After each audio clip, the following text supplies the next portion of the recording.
Bueno, hoy vamos a hablar de una palabra muy interesante. La verdad que yo he visto cómo muchos cristianos, avanzan muy rápido, otros avanzan despacito, otros ni siquiera avanzan, es más, otros ni siquiera quieren.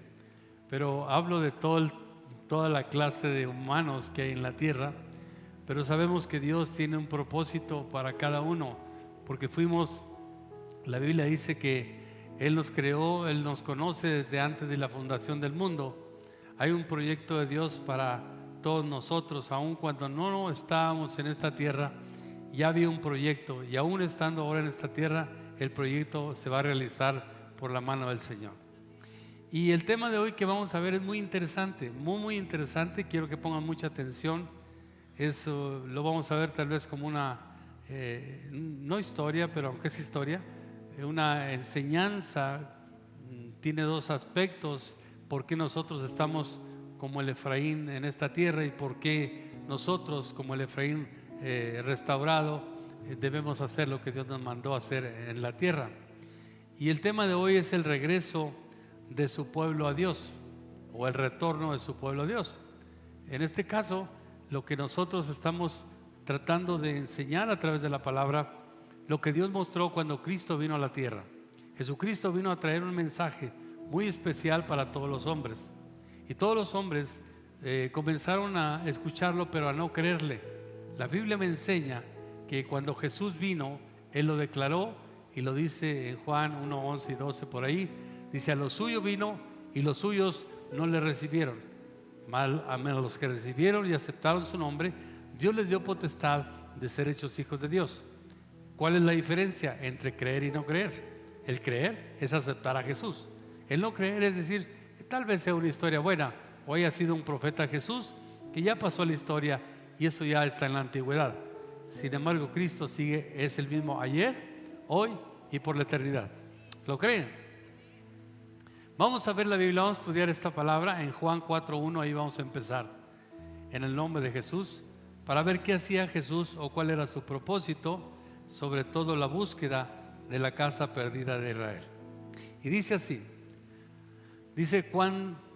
cuando pues el Señor entendió que los fariseos habían oído decir: Jesús hace y bautiza más discípulos que Juan, aunque Jesús no bautizaba sino sus discípulos, salió de Judea y se fue otra vez a Galilea, y le era necesario pasar por Samaria. Aquí Jesús estaba hablando en general a mucha gente, los cuales Él lo que quería era establecer su evangelio en la tierra, que muchos lo conocieran y que muchos hablaran del evangelio después de su partida.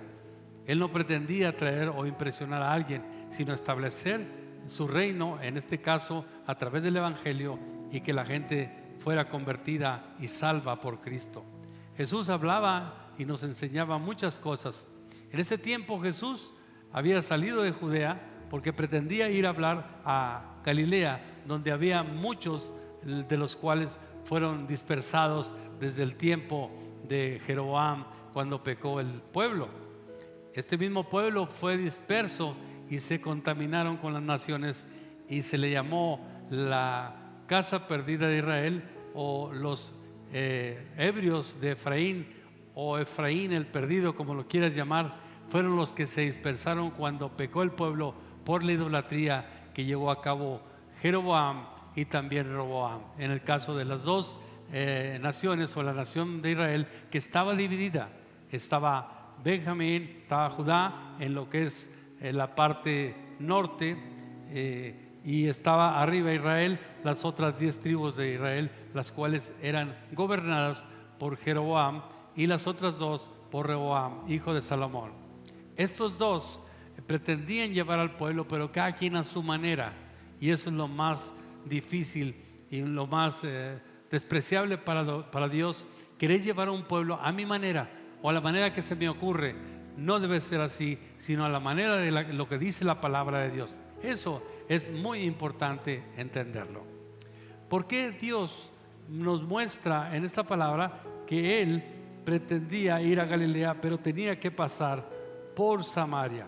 El pasar por Samaria determinaba un sentido espiritual, lo cual nos enviaría un mensaje a nosotros para poder comprender dónde estaba el Efraín de la casa de Israel que se había extraviado por la idolatría. La Biblia nos muestra que Jesús le interesó quedarse en Samaria. Dice que él iba cansado del camino y que se sentó en el pozo de Jacob. Pero ahí estaba ese pozo de Jacob, el cual Dios le dio a Abraham desde el tiempo antiguo. Estoy hablando un poco de historia para entender lo que se va a hablar. ¿Qué estaba ahí también en Samaria? Estaba el monte Gerizim y el monte Ebal, que significaba el monte de la bendición y el monte de la maldición. Estaba en esa parte lo que era el valle de Siquem. Siquem era una parte grande, la cual Dios había entregado como heredad a José para entregárselos a Efraín y a Manasés, hijos de José. Esto que hoy te quiero enseñar, estaban también ahí en ese tiempo los huesos de José. ¿Por qué los huesos de José si José estuvo en Egipto?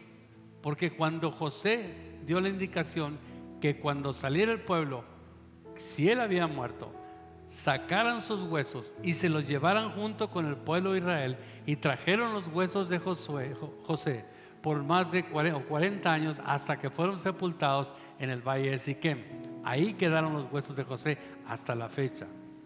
Esto nos muestra lo importante que era Siquem y Samaria para Dios.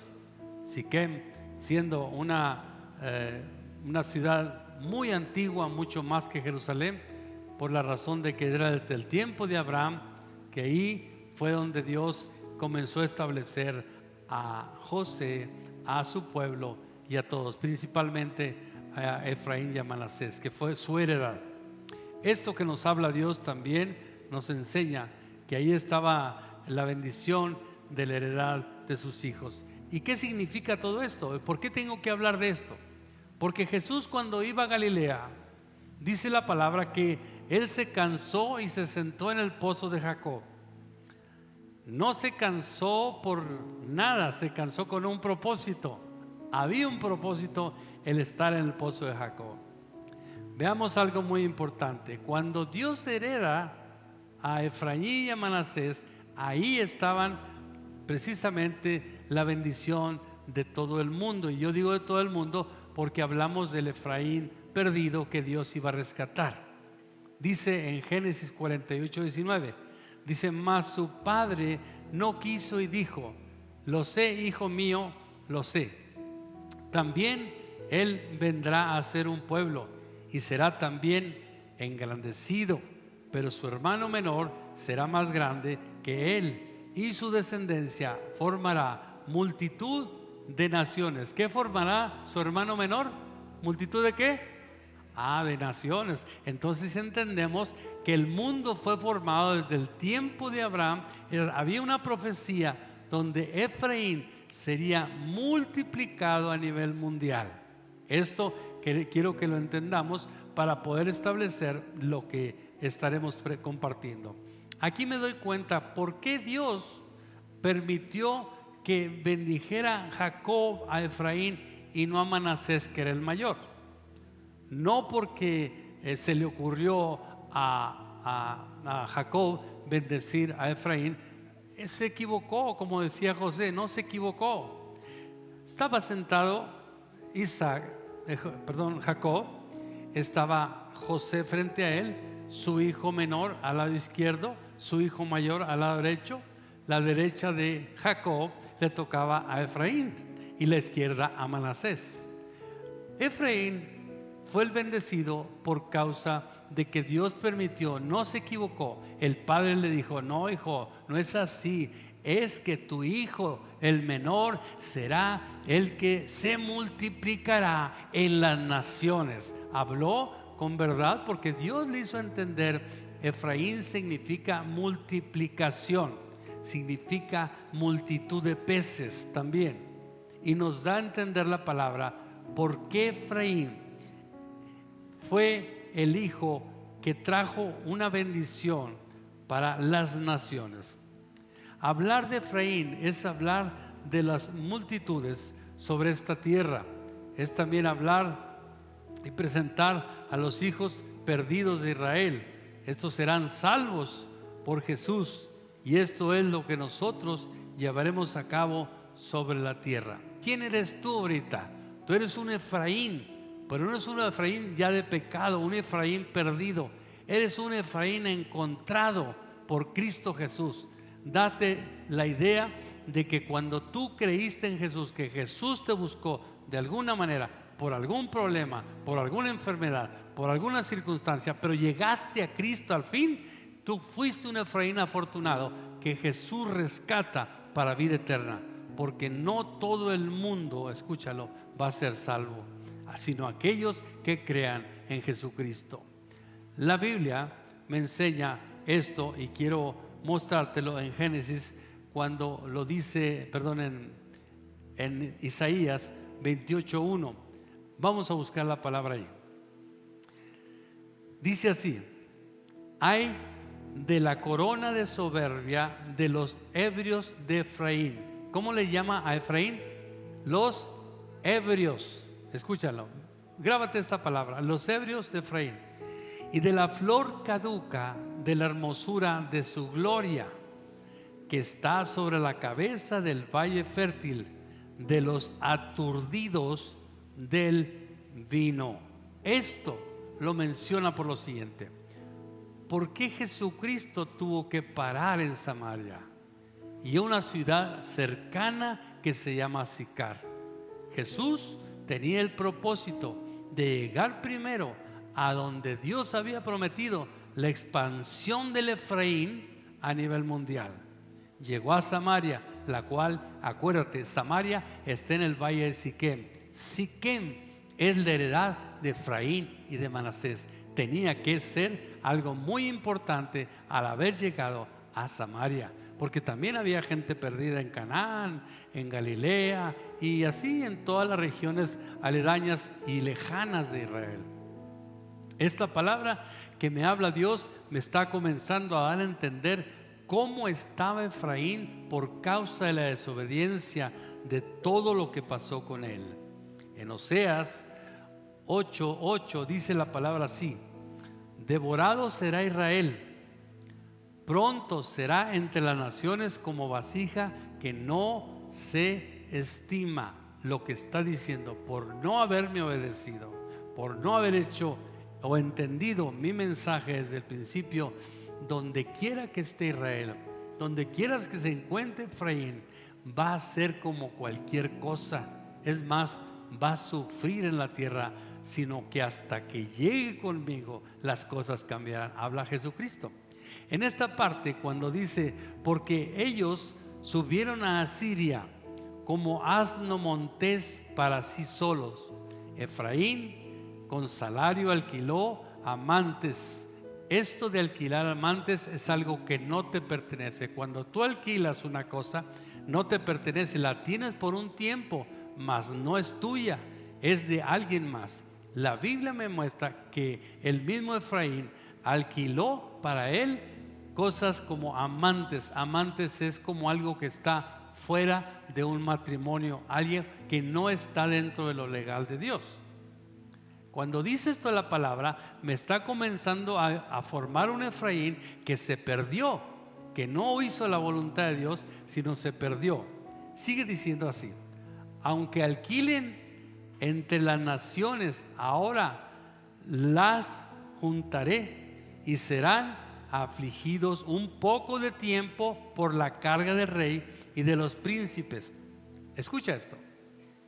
Cuando dice que aunque alquilen, o sea que aunque estén en partes las cuales no les pertenecen, va a ser una carga, pero yo los afligiré por la desobediencia a través de los reyes y príncipes. ¿Qué me trata de decir Jesús? Lo que está hablando Jesús o la palabra de Dios me está diciendo: estarán en muchas naciones, todo mi pueblo, todos los efraínes que pecaron, estarán en muchas naciones, porque yo dije a Abraham que Efraín será multiplicado en naciones. México es nación. Aquí hay muchos efraínes que están perdidos de la casa de Israel. Escúchame esto. Cuando dice esto, dice la palabra, dice, y serán afligidos un poco de tiempo por la carga del rey y de los príncipes. ¿Quién es nuestro rey eterno? Jehová de los ejércitos. Escúchame esto. Cuando dice serán afligidos por reyes y príncipes, quiere decir el que los gobernará será un presidente de la república, un rey en la tierra.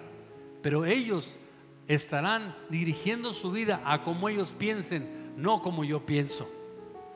Y ustedes, pueblo de Israel o pueblo de la casa perdida de Israel, estarán sujetos a lo que el rey diga, no a lo que yo diga. Pero un día los devolveré a mí, dice la palabra. Hay esperanza. Sigue diciendo, porque multiplicó Efraín altares para pecar. Tuvo altares para pecar. Es diferente. Multiplicar es formar altares en un lugar y otro. Y tener altares es yo practicarlo. Cuando dice esto la palabra, me está diciendo Efraín, o sea, tú y yo, los que no conocimos tal vez nunca a Cristo o vivimos en el tiempo de la idolatría, invitamos a otro a los altares que nosotros mismos levantábamos. Y esos altares que no son para Dios, sino son para combinación, que quieren meter a Jesús, que quieren meter los ídolos y creen que está bien, es abominación delante de los ojos de Dios. Lo dice la palabra. Cuando Efraín hizo esto, formó altares y tuvo altares, andaba perdido Efraín. Muchos de los de aquí tal vez antes eran eso, tenían sus altares a ídolos, y eso es abominación de Dios hacia esa gente. Pero Dios sabe que están perdidos, pero repentinamente Dios pone los medios para que ese Efraín que vivía en altar comience a dirigir su vida hacia un solo Dios verdadero, a Jehová de los ejércitos, a Jesucristo como Salvador y al Espíritu Santo como su guía. ¿Cuántos dicen amén a esto? Y fíjate esto, sigue diciendo, dice, les escribí las grandezas de mi ley, dice Jehová, les escribí las grandezas de mi ley. Y dice, y sigue diciendo, y fueron tenidas por cosa extraña, como diciendo, eso no me interesa. ¿Cuántas veces no hemos hablado palabra? Gente dice, lo primero que dice, yo tengo mi religión. Cuando dice eso la persona ni siquiera conoce la Biblia, porque le estamos hablando de una salvación. Cuando tomas la palabra como cualquier cosa, es el Efraín que dijo, mira, la ley de Jehová no me interesa, me interesa tener una religión. La religión no salva. Jesucristo no es religión, Jesucristo es salvación. Y al ser salvación, lo que me está diciendo la palabra, tú tienes que entender que lo que te dejé escrito es para que vayas encaminándote a la eternidad. El que ignora la palabra, el que no le interesa conocer la palabra, es una persona que está en la religión, no está en la búsqueda de Dios, ni en el entendimiento que Dios abre para ti en el corazón, porque aún tienes el Efraín bien prendido en ti, que no quiere soltar una vida pasada. Escúchame esto. Dice, en los sacrificios de mis ofrendas sacrificaron carne y comieron. No los quiso Jehová. Ahora se acordarán de su iniquidad y castigaré su pecado. Ellos volverán a Egipto. ¿Cuánta gente no mezcla lo santo con lo que abomina a Dios? ¿Cuánta gente no adora a Jehová y pone la idolatría a un lado, pensando que si las dos las conjugamos, a Dios le agrada? Es abominación de Dios. Cuando dice, pues sacrificaron carne y la comieron, pero a mí no me gustó. ¿Por qué razón? Porque ellos tenían contaminación. Lo que yo hice, los mandé a Egipto para que los haga sufrir. Mandar a una persona a Egipto es mandar a una persona al sufrimiento y al cautiverio. Jehová fue lo que hizo con los efraínes de este tiempo. ¿Hay alguien que provoca a los efraínes de este tiempo? Sí. Veamos algo. ¿Dónde nació la condenación de la idolatría en el pueblo israelita? y en Benjamín y en Judá. Las 12 tribus, 2 en la parte norte y 10 en la parte sur, estaban divididos por causa de conflictos entre ellos. Jeroboam tomó la dirección de las 10 tribus del sur y Roboam de las 2 tribus del norte. Cuando eso sucede, Jeroboam y Roboam estaban en contienda porque Jeroboam no le permitía a las 10 tribus venir a adorar a Jerusalén, porque Jeroboam temía de Roboam que lo matara. Temía que la gente se quedara en Jerusalén y él quería dominar sobre esa gente. ¿Quién los dominó a las 10 tribus de arriba, del sur? Jeroboam. ¿Quién dominó a las de abajo? Roboam, hijo de Salomón. Aquí cuando nosotros comenzamos a ver esta palabra, nos damos cuenta que ya el pueblo estaba dividido, y eso fue una profecía desde el tiempo pasado, que se dividiría la nación de Israel. Ahora, ¿qué hizo Roboam para comenzar Dios a enojarse con Efraín? ¿Por qué digo Efraín? Escucha bien esto. Jeroboam es descendencia de la tribu de Efraín.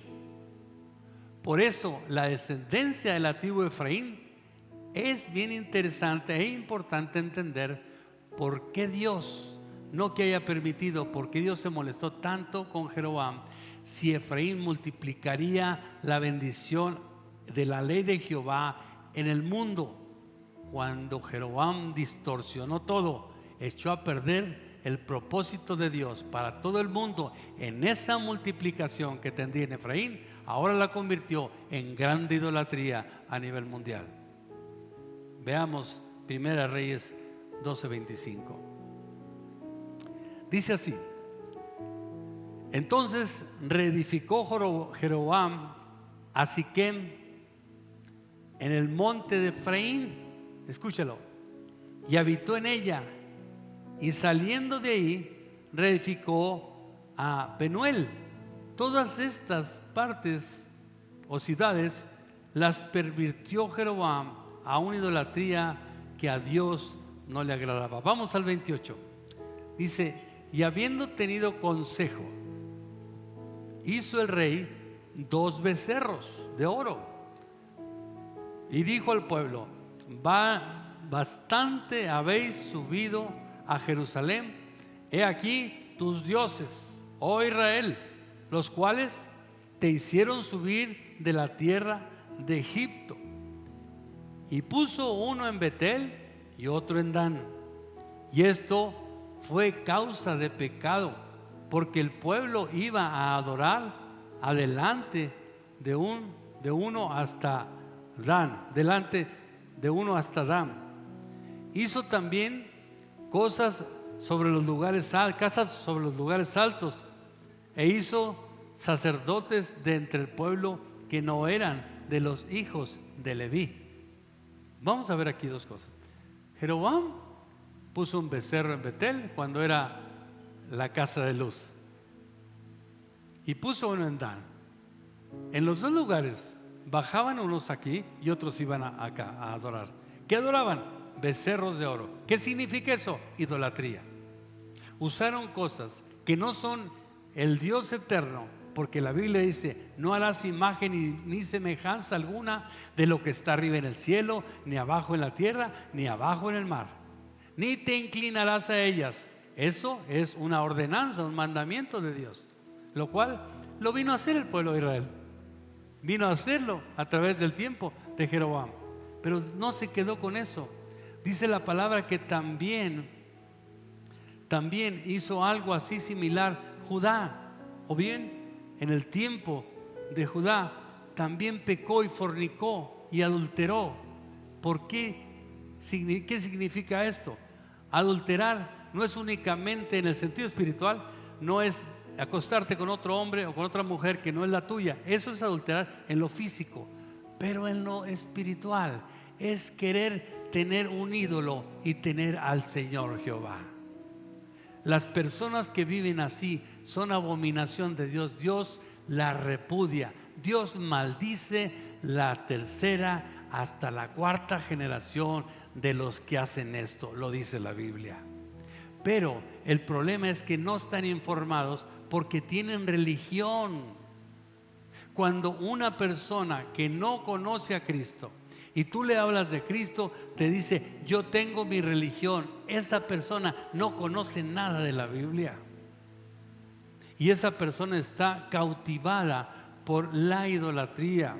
Nosotros vemos esto y queremos seguir adelante en lo que te estoy hablando. Mira lo que dice en el versículo 31, dice, y tomó sacerdotes de entre el pueblo que no eran de los hijos de Leví.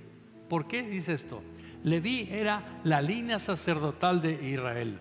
Ahí salían los sacerdotes para guiar al pueblo sacerdotalmente hablando, a través de Jehová.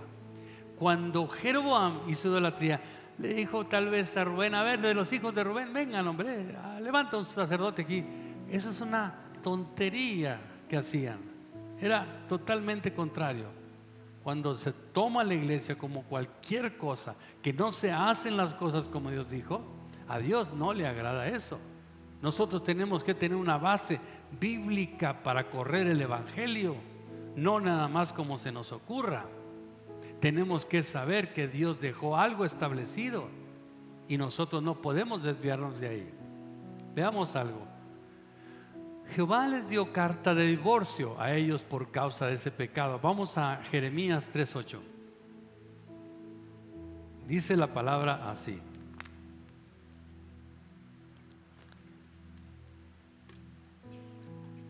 Ella vio que por haber fornicado la rebelde Israel,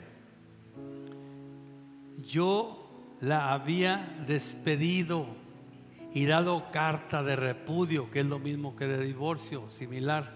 Pero no tuvo temor la rebelde Judá, o sea, su hermana, sino que también fue ella y fornicó. Aquí se perdió todo Israel. Entonces Dios dijo, aquí en esta tierra que es mi tierra, Israel, no van a estar aquí, los voy a despojar de mi tierra. Ahí se cumplió la palabra cuando Dios dio una señal. A ver si te acuerdas de esta palabra. Cuando Dios le dijo a los apóstoles que iba con ellos y fue a una higuera y dijo, no hay fruto en esta higuera, séquese toda desde sus ramas hasta sus raíces. Entonces la higuera representa la nación de Israel.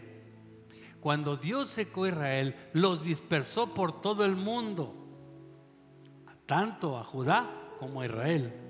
Se quedó solo y secó la tierra. Dicen que la historia, que gente que pasaba por Israel le sacaba la vuelta a la nación, porque era una tierra que parecía y daba terror, estaba seca, fea.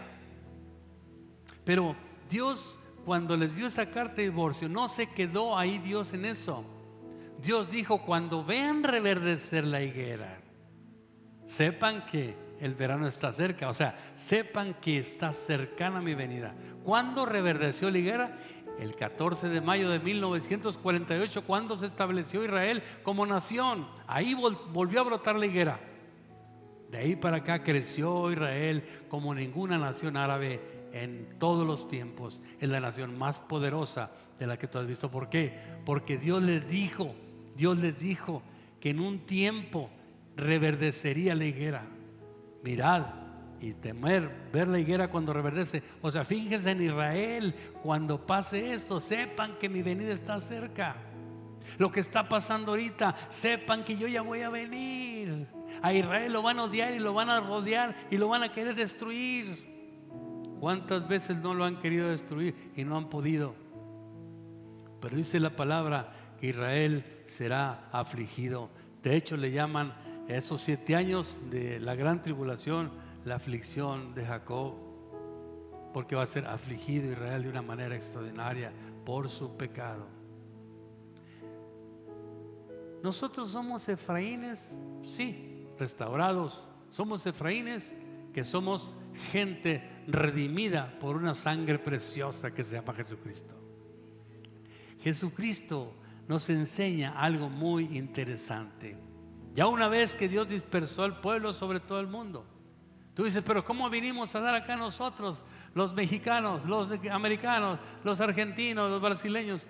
cuando vino Cristóbal Colón, al menos a México, en nuestra nación, él era judío. La gente que traía mentiras no eran presos, eran gente que los habían mandado de España y los dispersaron porque no querían judíos en España y los sacaron. Cristóbal Colón se armó de valor y no fue por conquistar una nación, sino por ver a dónde iban a parar todos, porque Dios los envió a través de la profecía de Jacob, que Efraín sería multiplicación en las naciones. Ok, llegan a México, llegan a Argentina, llegan a Estados Unidos, comienza a crecer el pueblo que estaba allá, porque los que estaban en aquella continente ya eran muchos de las tribus de Efraín, de todas las tribus. Pero Efraín era el principal multiplicador, que se llama multiplicador o gran pesca también de Efraín. Veamos esto. Juan 4:5, mira lo que dice. Aquí va a comenzar la predicación. No se asusten, pero aquí va a comenzar. Esto fue un ejemplo para que veas de dónde viene toda la historia de Efraín y toda la trayectoria de Jehová, que se enojó con ellos y les dio carta de divorcio y vinieron a parar a todas las naciones. Nosotros solamente somos mexicanos que nacimos de gente, generación tras generación, hasta llegar a los que vinieron a traernos la bendición de ser mexicanos. Somos los Efraínes de la casa perdida de Israel. Juan 4:5 dice: vino pues a una ciudad de Samaria llamada Sicar, junto a la heredad que Jacob dio a su hijo José, o sea, Efraín y Manasés. 6. Y estaba ahí el pozo de Jacob. Entonces Jesús, cansado del camino, se sentó ahí junto al pozo. Era como la hora sexta. Wow. Jesús tenía que llegar a Samaria, y específicamente a Sicar. Estaba cercana del pozo de Jacob. Cuando Jesús se sienta ahí, nos enseña la palabra claramente que Jesús vino a ese lugar con un propósito de salvar a la casa perdida de Israel, o sea, a Efraín, el que te digo que viene desde el tiempo de Jeroboam, que se dispersó por el mundo. En este caso apenas estaba la dispersión cercana, rodeado de Israel, en las partes que estaban aledañas a Israel. Ahí estaban los que Dios despojó de Israel, y se quedó la nación prácticamente sola. Cuando Jesús llega a Samaria, le llaman Sicar, el lugar donde estaban junto a la heredad de Efraín y Manasés. ¿Qué significa Sicar? Ahí está, la palabra Sicar es sumamente importante, porque recuérdate que hablamos desde el principio de los aturdidos, de los ebrios de Efraín. Y dice la palabra en esta escritura, lo que es Sicar, dice que es beber abundantemente. Es un ebrio, es una persona con la influencia del alcohol, es una persona aturdida, es una persona también que tiene un banquete extraño, bebedor, una persona que busca literalmente aturdirse o embrutecerse. ¿Por qué le llama a Dios los ebrios de Efraín? Porque le llama así.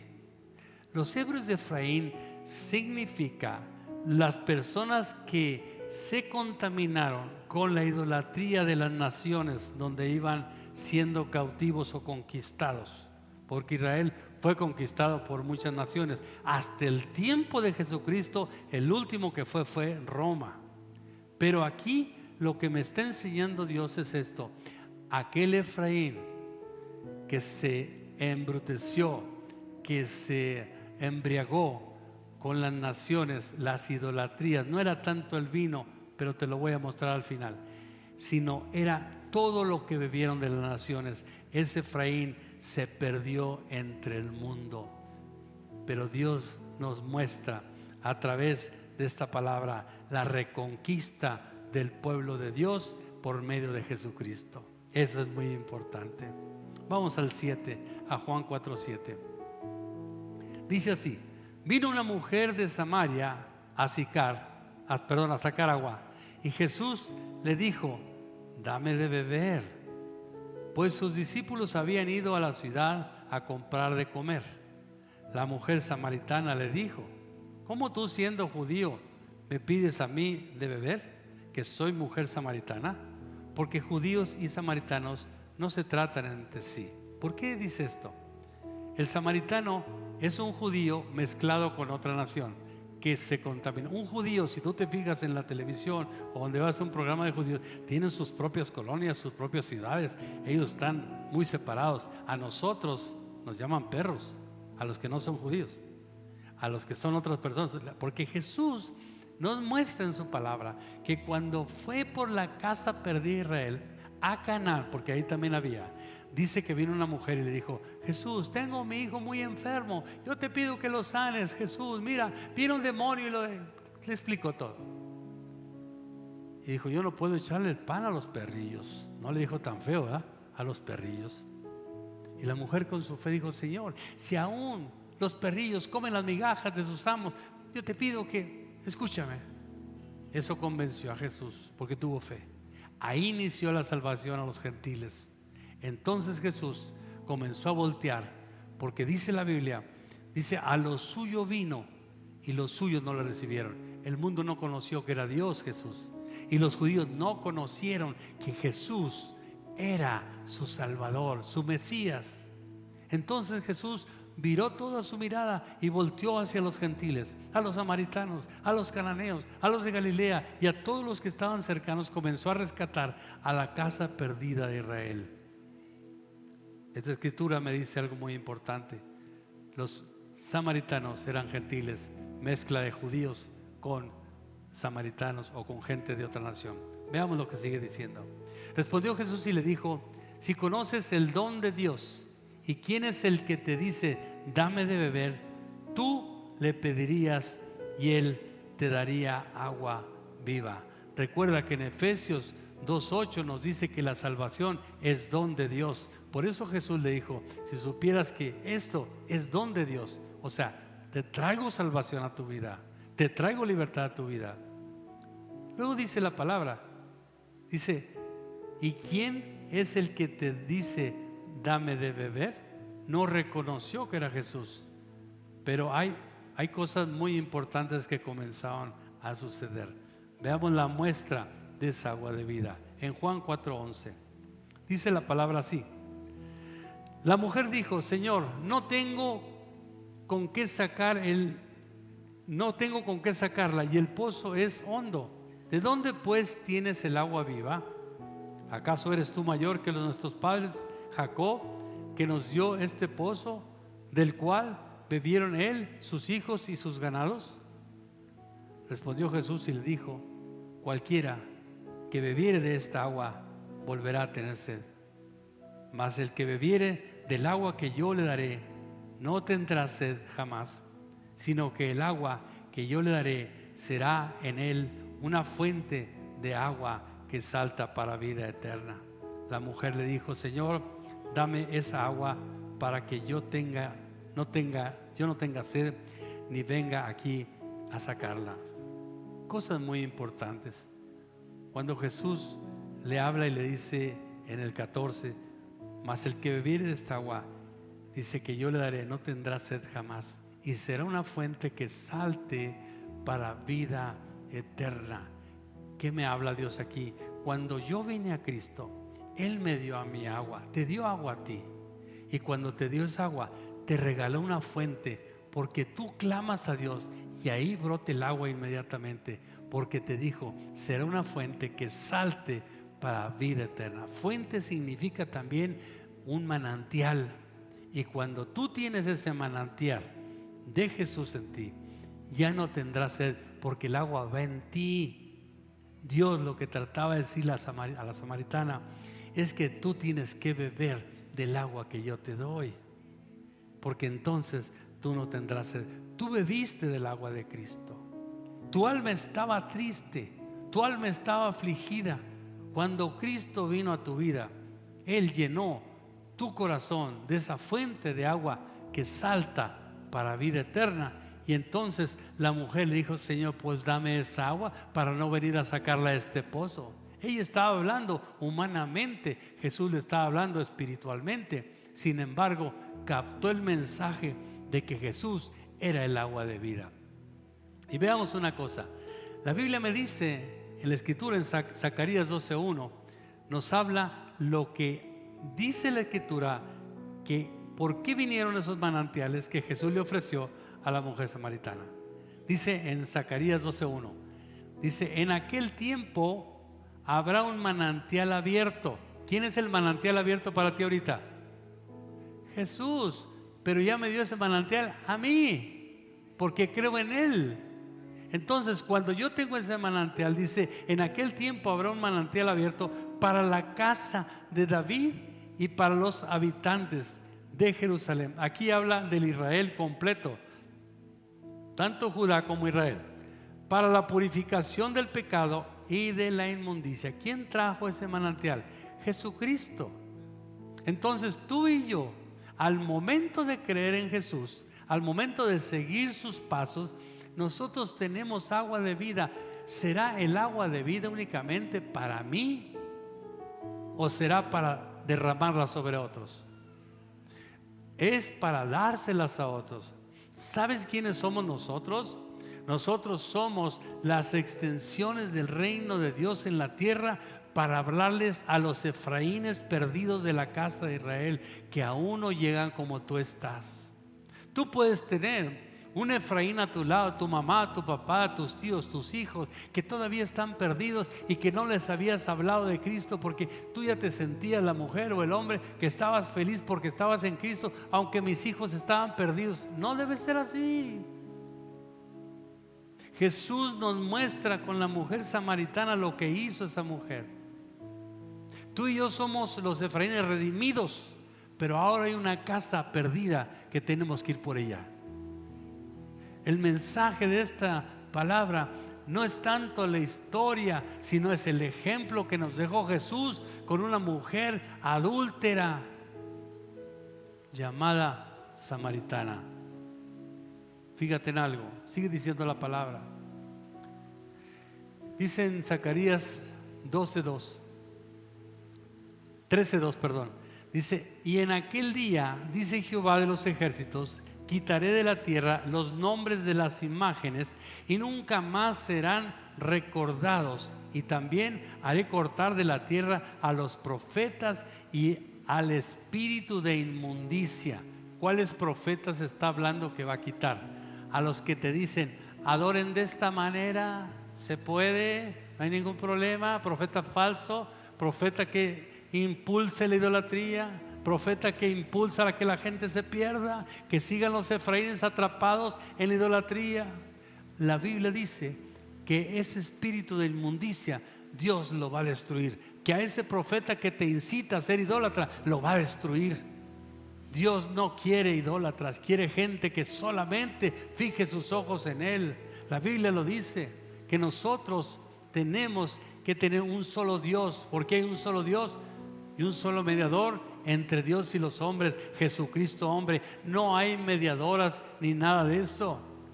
Yo sé que Pablo fue santo, que Pedro fue santo, que yo soy santo, que tú eres santo, pero no porque somos santos salvados por Cristo hacemos nosotros de nuestra vida un Dios o un ídolo.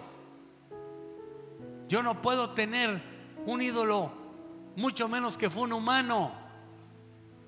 María es una mujer hermosa que merece respeto, pero no es salvadora ni corredentora. Fue la madre de Jesús, mas no de Dios. Aunque Jesús era Dios, estaba trayendo la carne humanizada a través de Él. Él sería el salvador del mundo, mas Dios tuvo que hacer que naciera de una mujer.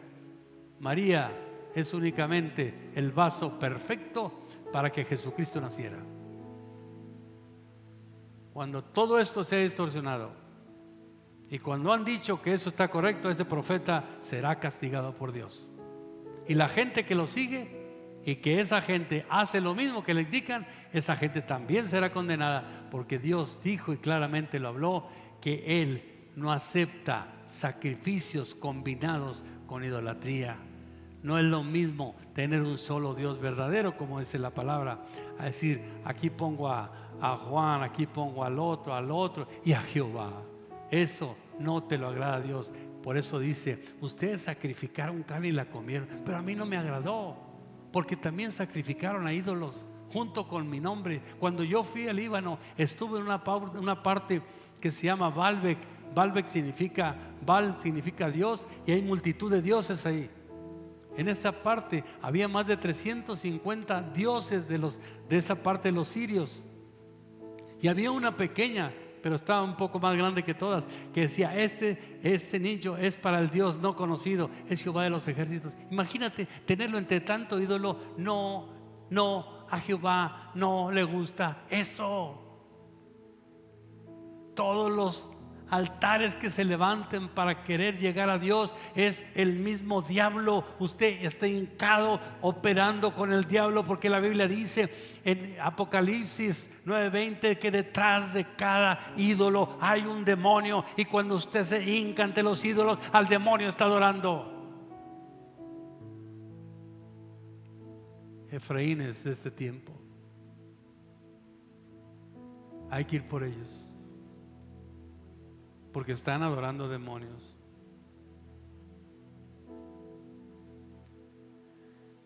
No es la religión. Hay que conocer la Biblia para saber cuál es el camino a la salvación. No es el profeta que me dijo que está bien, no. No es el líder de la iglesia que me dice que todo, no. Si la Biblia dice lo contrario, está mal.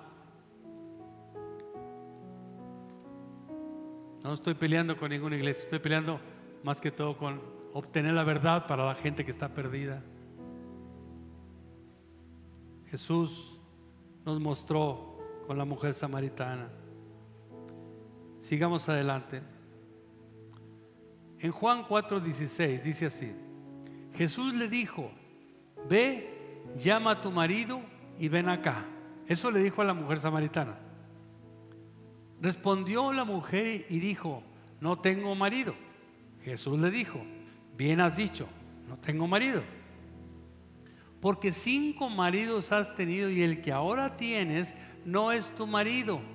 Esto has dicho con verdad. Le dijo la mujer, Señor, me parece que tú eres profeta. Amado hermano, ya voy a concluir con esto, pero quiero decirte que cuando la mujer reconoció prácticamente que era una mujer prostituta, ¿por qué razón? ¿Por qué fue al mediodía a el agua? Normalmente los de la región iban en la mañana a tomar agua para todos sus quehaceres o para los animales. A mediodía iban las mujeres de una mala reputación. No en todos los casos, pero la mayoría. Y esta mujer llegó a mediodía a sacar agua. Entonces cuando llega esto y le dice Jesús, a ver, muéstrame a tu marido. Jesús sabía que ella era una adúltera. No, Señor, pues no tengo. Bien haces. 5 maridos has tenido y el que tienes hoy no es tu marido. Profeta eres, Señor. Dios sabía que los samaritanos eran la casa perdida de Israel, los efraínes perdidos, que Jesús iba a rescatar. Al momento de decirle eso, dijo, yo vengo por ti, porque 5 maridos has tenido y el que tienes no es tu marido. Lo que quiso decirles, yo soy tu marido. El esposo de nosotros en las bodas del Cordero es Jesucristo. Nosotros vamos a ir a Israel, vamos a volver a Israel, pero no una situación física, humana. Gracias a Dios por todo el remanente que está salvaguardando a la nación de Israel. Gracias a Dios. Porque si yo le digo ahorita, ¿usted es israelita? ¿Sí o no? Israelita porque fue injertado en el origen original. ¿Usted es israelita? ¿Sí o no? Vamos a la guerra. No. Hay que pelear aquellos, ¿verdad? Benditos los hombres, soldados, benditos los que viven allá, que están salvaguardando la tierra que un día Dios les quitó y que volvieron y que prosperó, porque cuando las semanas 70 se cumplan, entonces reconocerán que Jesús es Dios. Pero ellos tienen que guardar la nación. Por eso dice que el remanente, o sea, los que se quedaron en Israel en ese tiempo, van a ser rescatados, aunque ahorita viven en pecado. Israel proporcionalmente es una nación donde hay más homosexualismo o los grandes desfiles de homosexualismo. ¿Tú crees que le guste eso a Dios? No. Donde hay más pecado, más idolatría, ¿tú crees que le guste eso a Dios? No. Están perdidos. Pero Dios les va a abrir los ojos, los va a perdonar como te perdonó a ti y a mí. Les va a enseñar la verdad, porque Él ama a Israel. Por eso Israel no pueden destruirla, porque es la nación de Dios. Y nosotros somos conciudadanos de la nación de Dios. Nos llamamos los israelitas de Jesús, porque Dios nos salvó. Ahora vamos a ver, vamos a terminar con esto.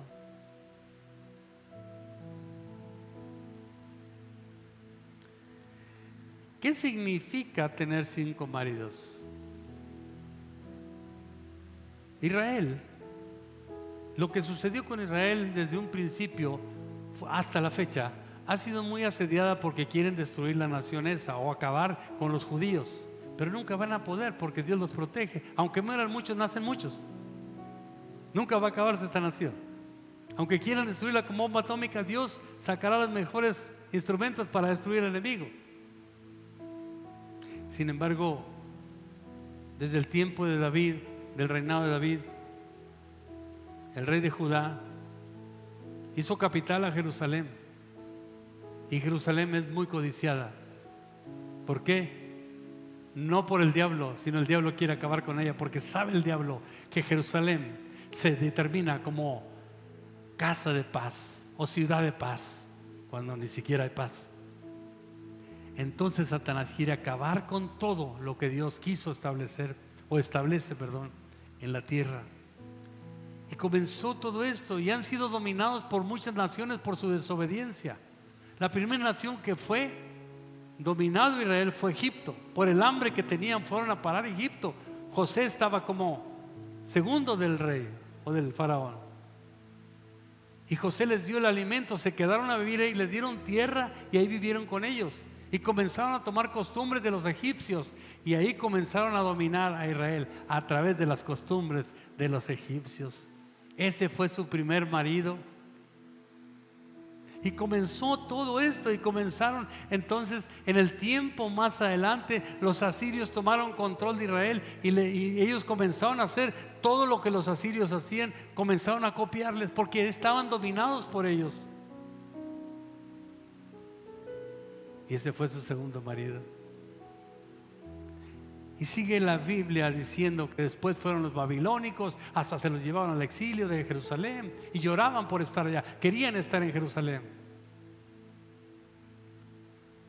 Y ese fue su tercer marido. Su cuarto marido fueron los persas, aunque por muy poco tiempo. Pero los persas dominaron Israel y tomaron actitudes de los persas. Cuando los egipcios, cuando los israelitas fueron dominados, ese fue prácticamente su cuarto marido. Su quinto marido fue Grecia o los macedonios. Los macedonios fue una nación poderosa que estaba aledaña a Grecia, que después conquistó Alejandro Magno y fue una nación muy poderosa, lo cual tomaron también de Grecia lo que era la soberbia, la vanidad. Querían ser sabios tanto como los griegos, porque los griegos sobresalen en eso. Y tomaron lo de los griegos, su quinto marido. Y dijo: y el que tienes no es tu marido. En el tiempo de Jesús, los romanos dominaron a Israel. Ellos fueron los que ordenaron: si ustedes quieren los judíos crucificar, yo me lavo las manos y crucifico. Ese era romano el que dijo eso. dominaban sobre Israel y tomaron de los romanos muchas cosas y no era su marido. Ese era el sexto marido. Y Jesús dijo: ese no es tu marido, yo soy tu marido. Todo lo que yo te traiga no va a ser idolatría, va a ser fe, va a ser fidelidad a Dios Padre. Yo vine a morir por ti. Casi todo eso se lo dijo sin palabras. ¿Por qué? Porque le dijo: Señor, profeta eres, ve y cuéntale al pueblo lo que has visto. La mujer corrió al pueblo, les comentó lo que Cristo había dicho de ella, y ¿sabes qué pasó?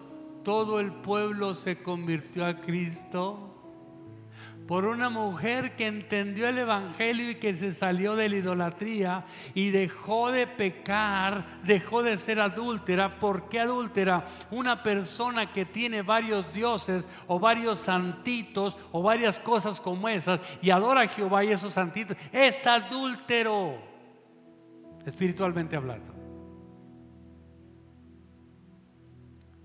Espero haberme explicado. Entonces, ¿dónde está tu tía, la que tiene los altares del tamaño del techo de tu casa? ¿Dónde está tu abuelo que todavía tiene las idolatrías de... Muchos dicen, es que esto me lo heredó mi abuelo desde que yo los conozco. Pues te heredó una cosa horrible, porque es una maldición perfecta de Dios para tu vida. Para los que creen en eso. Nosotros no somos Efraín, y no por darnos jactancia, sino porque gracias a Dios que tuvo misericordia y le entendimos la palabra. Entonces, el mensaje más claro y más obvio que te estoy entregando: ¿hasta cuándo vamos a ir por Efraín? ¿Cuándo? ¿Lo vas a dejar ahí en Samaria, perdida? ¿Lo vas a dejar en la idolatría, perdido? No vas a ir con la Biblia y agarrarlo así a golpes y tumbarle los altares porque te sacan de la casa. Háblales del amor de Cristo. Jesús no le habló feo a la samaritana. 5 maridos has tenido, el que tiene no es tu marido. Roma sigue engañando a Efraín.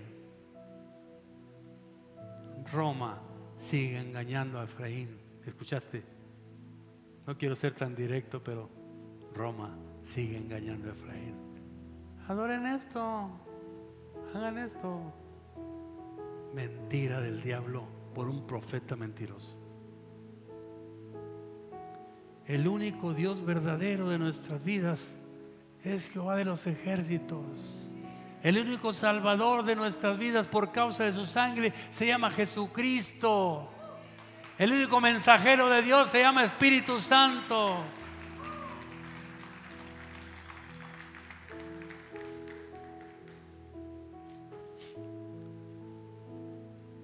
Espero que esta palabra haya sido revelada, entendida y aplicarla. No seamos hoscos o malos o atrevidos. Atrevidos sí, pero arrancarle la idolatría a una persona es como arrancarle el corazón. ¿Me queda claro? Pero tú tienes que entender primero lo que hizo Jesús. Obviamente en su tiempo le dirás: Dios quiere de ti otra persona. Esos son los Efraínes ebrios, los que están en la idolatría, los que vimos, los aturdidos. Te voy a decir por qué. Vamos a la Biblia y dicen, no me acuerdo si está, no quiero equivocarme, creo que en Juan 3:26, si lo puedes poner en la pantalla. Juan 3:26, fíjate lo que dice la Biblia ahí.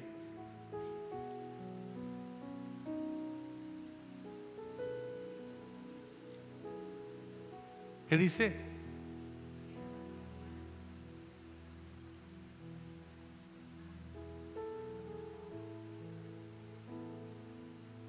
Ok. No, sí me equivoqué, efectivamente. Efectivamente. Lo que te voy a decir es esto. Dice la palabra que el que cree en el Hijo tiene vida eterna.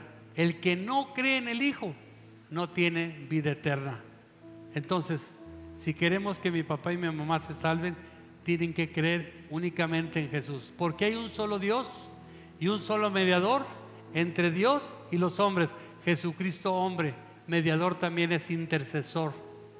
Entonces no hay otro que te lleve a Dios más que Jesús. Los demás son viles mentiras. Solo Jesús.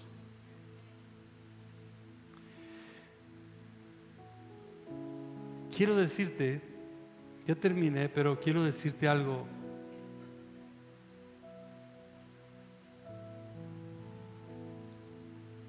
Si sabes tú de antemano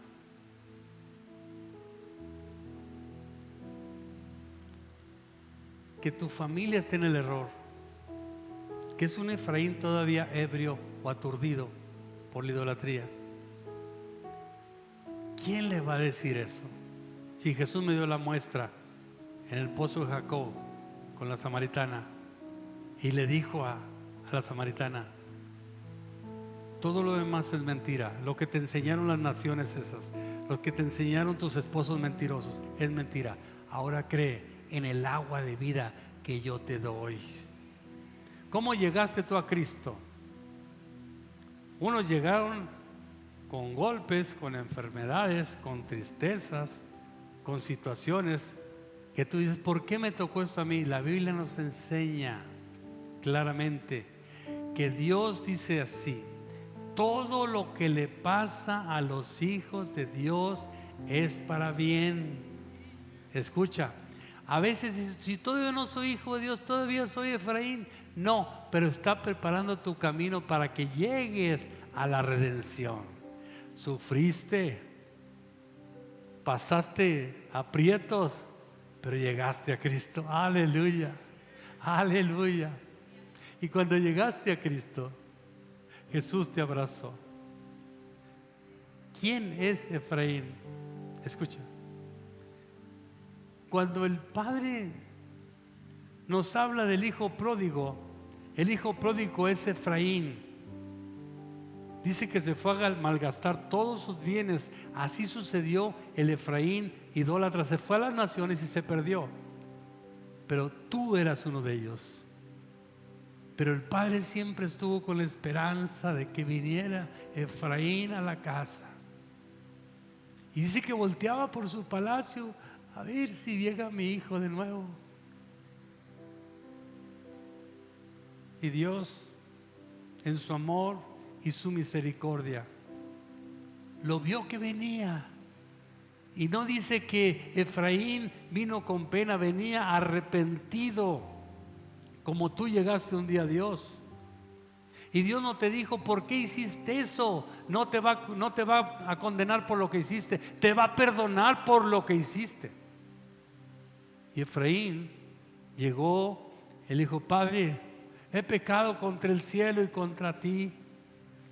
Ya no soy digno de ser llamado tu hijo. Hazme como uno de tus jornaleros. Dios, el Padre, corrió antes que él llegara y esas palabras se las dijo Efraín al Padre.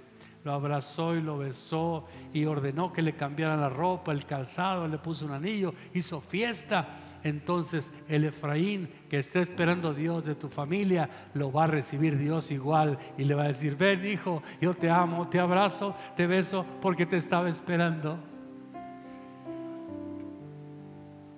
A veces no comprendemos tan grande el amor de Dios, tan grande el amor de Dios. Yo quiero decirte, hermano, que una vez yo soñé, y lo digo con respeto, pero también con autoridad de Dios. Soñé que mi papá me decía una cosa. Decía: hijo, ve por mi familia. Nadie quiere a Jesús, no entienden la palabra, están confundidos, están en la idolatría. Yo me levanté muy sorprendido ese día. Y comencé a hacer llamadas, y comencé a hacer todo eso, pero no me hicieron caso. Ahora, ¿me dejé vencer? No. Dios me permitió aquí en este lugar, y en esta, precisamente en la primera fila, vino una de las mayores de la familia de mi padre, nomás de una hermana, y se sentó ella y su esposo, y venían con una aflicción muy fuerte, pero Dios los salvó a los dos. Y al poco tiempo después de ser salva, ella murió, y era la mayor de la casa de mis primos, y son un montón de primos. Yo estoy orando por ellos para que vengan a Cristo. Y ya les mandé emisarios. Ve y visítalos, diles, porque ya me preocupa, porque ya han muerto 2 o 3 de ellos y tienen que ser salvos. Yo te pido que te preocupes por tu familia. Diles que Cristo los ama y que los está esperando, y que son el Efraín perdido, pero que Cristo quiere recibirlos de nuevo en el palacio, en la casa de Dios, abrazarlos Dios, besarlos Dios, honrarlos Dios, y decirles: ahora eres mi hijo. Estabas perdido, pero has resucitado. Estabas lejos de mí, pero ahora te puedo abrazar. Ese es Cristo que nos está esperando. El mensaje, más que la historia, es decirte esta palabra: es tiempo de ir por la casa perdida de Israel, que es tu misma familia. Nosotros somos la multitud de naciones que un día Dios le habló Jacob a José al nombrar a Efraín como la multiplicación. Hoy Dios te dice: quiero que limpies tu vida de pecado. Aunque tú seas hijo mío, arrepiéntete cada día y ven a mí como pecador. Yo te estaré redimiendo con mi sangre. Hay un canto que le pedía a mi hija que cantara, y es un canto que yo cantaba cuando estaba chiquito. Imagínate cuántos años tendrá el canto. Pero yo sé que Dios nos habla. Quiero que lo escuches, y mientras ella lo canta, tú cierres tus ojos y pienses en la persona que le vas a ir a hablar, al hermano que más quieres, porque a veces que tenemos hermanos preferidos, a tu mamá y tu papá que los amas con toda tu alma. No digas no quieren, porque nunca van a querer. Tú insiste y diles que Cristo los ama y que Cristo los quiere salvar. No los mandes al infierno sin antes que conozcan de Cristo, porque a veces hay gente que dice luego: si no vienes a Cristo vas al infierno. Espérate, deja que conozca a Cristo primero. Seamos sabios en decir las palabras, en el nombre de Jesús. No cabe ninguna duda que la palabra de Dios siempre es hermosa y llega en el preciso momento. Si este mensaje fue de bendición para tu vida, te invitamos a compartirlo con alguien más. Y si en tu corazón está el deseo de dar una ofrenda para esta iglesia, a continuación te dejo la información para poder hacerlo. Esperamos que tengas una bendecida semana y nos vemos en la próxima transmisión.